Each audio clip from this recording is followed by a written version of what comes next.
Judas, the notorious, the original, the first one ever to do what we call real hater shit.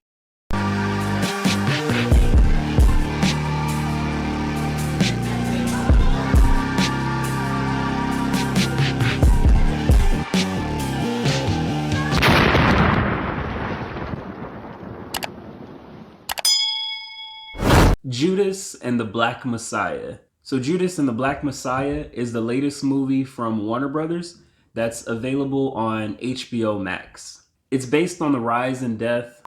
It's based on the rise and murder of Fred Hampton. He was a black activist and this revolutionary socialist. And he came to prominence in Chicago as chairman of the Illinois Black Panther Party. This is one of those movies. It's very emotional and it's done very well. The acting is on point and the way that everyone blends together, there's really not much to complain about. And I was happy to see this movie being carried by most of the next generation of great black actors. Looking throughout this film, there's not one old face that you'd recognize. No Morgan Freeman, no Denzel, no Samuel. It's all new faces that we're starting to get slowly accustomed to. This is one of those movies that's based on true events, so a lot that happens in this movie really actually happens.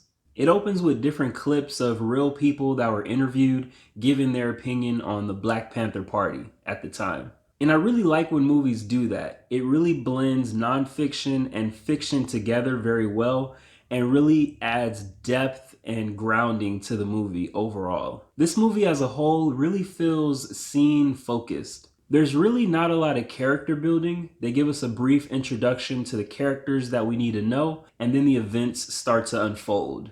Sometimes it felt like some of the scenes were stitched together versus having that flowy feel.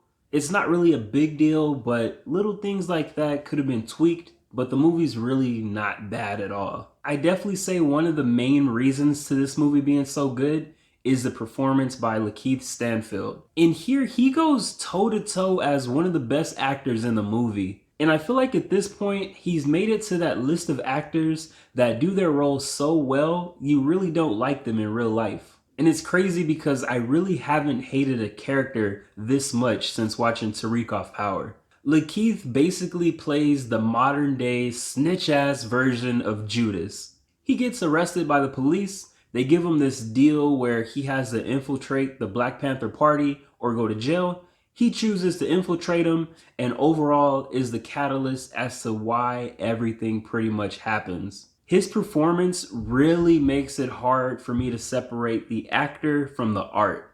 He plays it so well. He has that weaselly personality where he starts to twitch a little bit and you just want to punch him in the face most of the time. There's also scenes where he's in a position of power and that makes you even more mad. Like I said, he's definitely the catalyst in this movie, and without his performance, I think it definitely wouldn't have had this type of impact. It's so good that I'm at the point where I really need to see him as this positive protagonist role, or I'm really gonna hate him for life. I gotta get what I saw out my head somehow, and I wanna like the guy.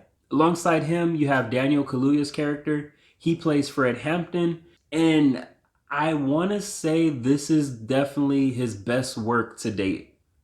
Get Out was a classic, but this one surpasses it. All right, I'm gonna be honest with you for a second.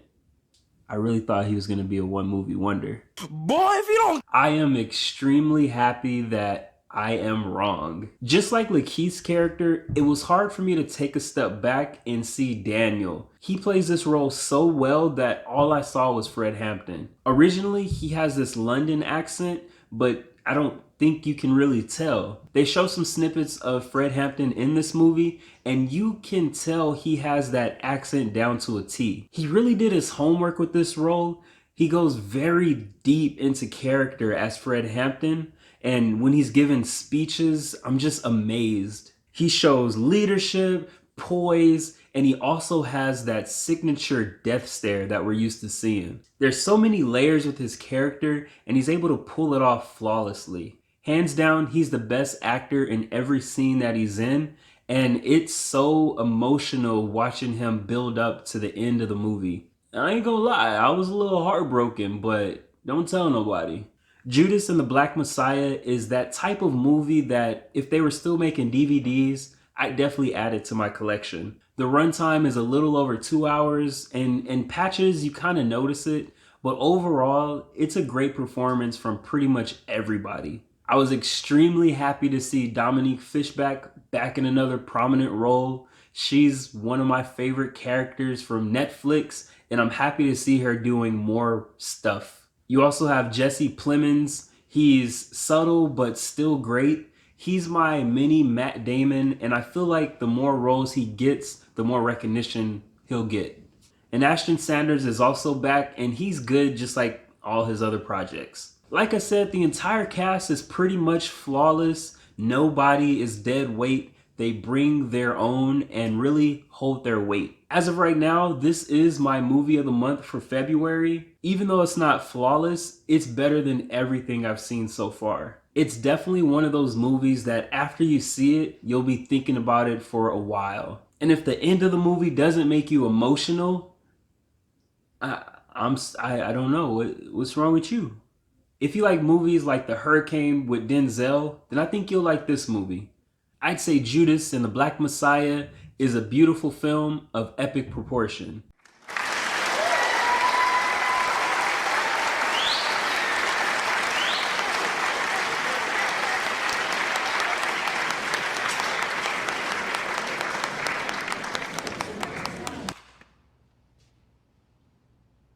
Have you seen Judas and the Black Messiah? What'd you think about it? What is also your favorite biopic type movie? Let me know in the comments below. As always, don't forget to subscribe, hit the notification bell, and attack the comment section. Peace.